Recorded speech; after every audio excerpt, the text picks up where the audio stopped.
નમસ્કાર વિદ્યાર્થીઓ, છેલ્લા 25 વર્ષથી વરાછા વિસ્તારમાં શિક્ષણ ક્ષેત્ર સાથે સંકળાયેલી નચિકેતા ગ્રુપ ઓફ સ્કૂલ દ્વારા સંચાલિત શ્રી બ્રહ્મશ્રી કશ્યપ ઇન્ટરનેશનલ સ્કૂલ, શ્રી નચિકેતા વિદ્યા નિકેતન અને શ્રી નચિકેતા વિદ્યા ભવન શાળા પરિવાર દ્વારા યુટ્યુબમાં ઓનલાઈન એજ્યુકેશન માટે આપ સર્વ વિદ્યાર્થીઓનું હાર્દિક સ્વાગત કરું છું.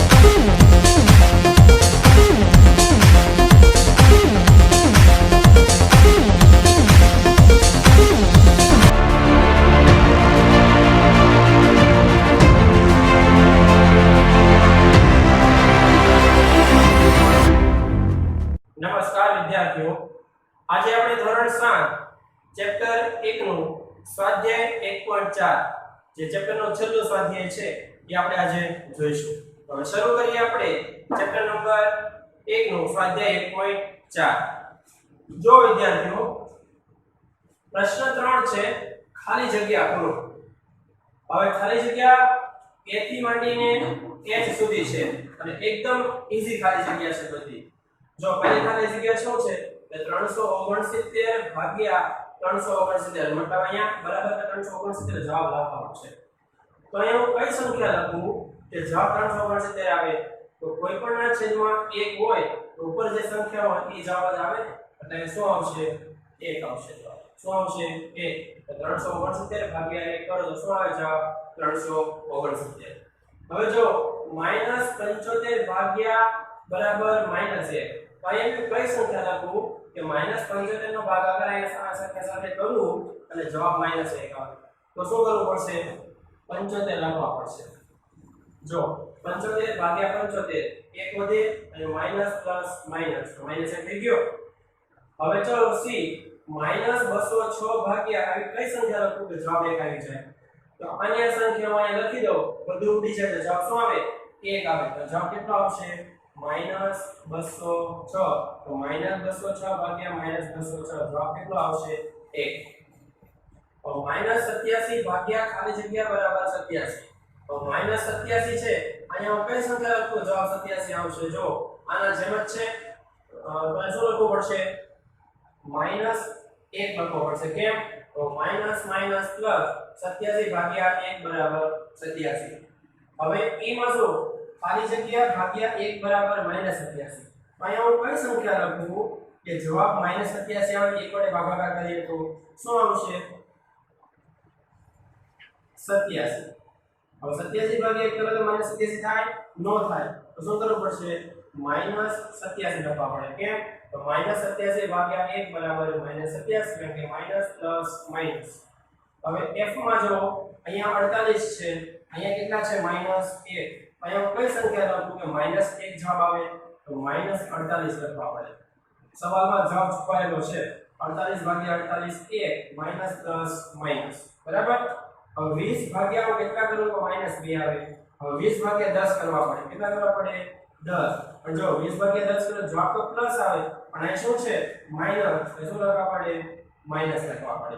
તો 20 ભાગ્યા 10 10 દુ 20 -10 માઈનસ. રેડી? હવે h માં ખાલી જગ્યા ભાગ્યા 4 બરાબર -3. અહીં કઈ સંખ્યા લખો તો -3 આવશે? -12. 4 તેરી 12 માઈનસ પ્લસ માઈનસ. જો અહીં પણ એમ છે ને માઈનસ પ્લસ માઈનસ તો 12 ભાગ્યા 4 3 થાય અને માઈનસ પ્લસ શું થશે? માઈનસ થશે. તો આ તે જવાબ આપણે લખવાના છે. તમને રકમ ફેરવી પણ પૂછી શકે પણ તમારે રીત યાદ રાખવાની છે. બરાબર. પ્રશ્ન 4 જોઈએ કે પૂર્ણાંક સંખ્યા a b ની 5 જોડી લખવાની છે જેથી a ભાગ્યા b બરાબર -3 થાય અને આવી જોડ 1 6 -3 આપણે ઉદાહરણ સ્વરૂપે આપેલી છે.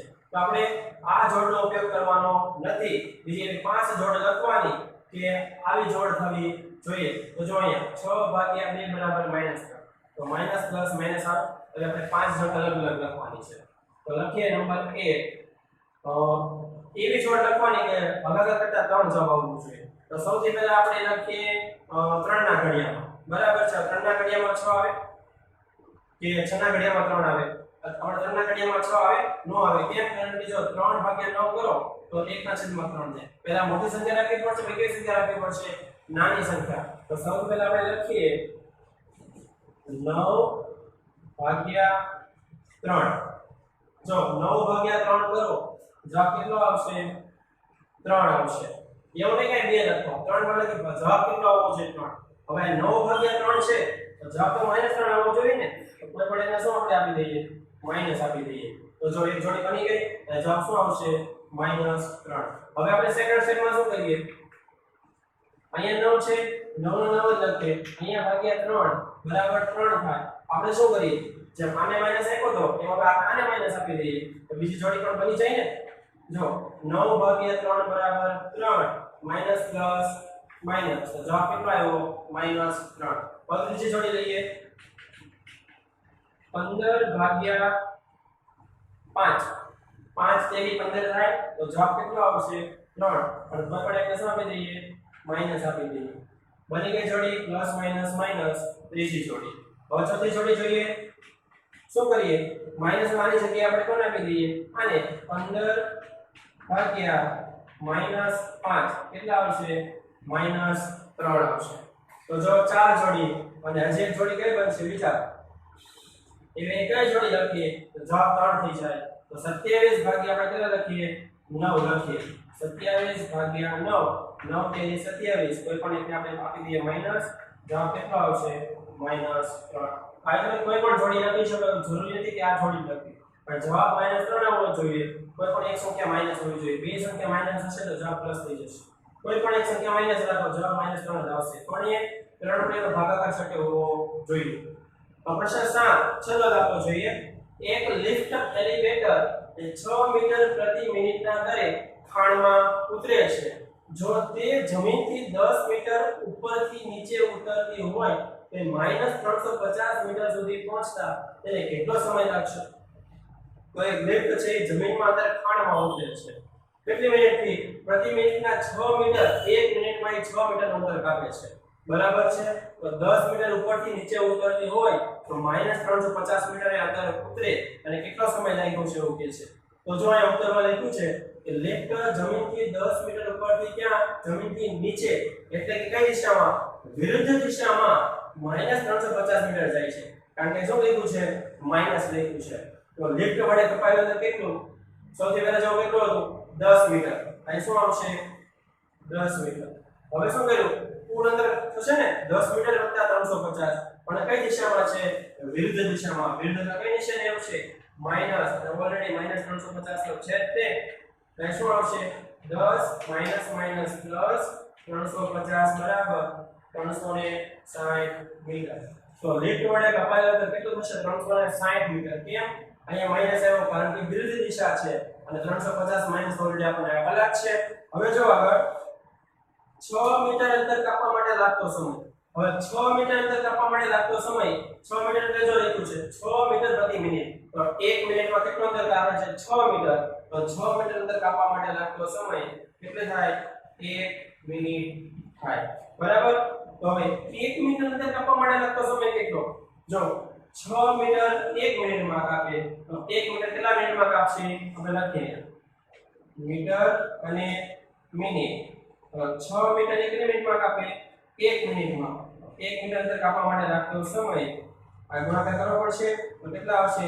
1/6 1 1 અને 6 છેદમાં જશે તો કેટલી મિનિટ આવશે 1/6 મિનિટ તો 360 જો 1 મીટર અંતર કાપવા માટે લાગતો સમય 1/6 મિનિટ તો 360 મીટર અંતર કાપવા માટે લાગતો સમય કેટલો તો શું કરવું પડશે 106 ગુણ્યા 360 36 કેટલી મિનિટ થશે 60 મિનિટ અને 60 મિનિટ કેટલી કલાક થાય 1 કલાક તો તેને -350 મિનિટ સુધી પહોંચતા લાગતો સમય કેટલો આવશે 1 કલાક કારણ કે લિફ્ટ કુલ અંતર કેટલું લાગ્યું હતું ઉપરથી 10 પાછળ નીચે -350 તો કુલ 360 થાય તો 360 મીટર અંતર કાપવા માટે તેને 60 મિનિટ એટલે કે 1 કલાક લાગે છે તો વિદ્યાર્થીઓ અહીં આપણે સ્વાધ્યાય 1.4 પૂર્ણ કરીએ છીએ અને આગળના વિડિયોમાં હવે આપણે ચેપ્ટર નંબર 2 પૂર્ણ ચેપ્ટર નંબર 2 જોવાનું છે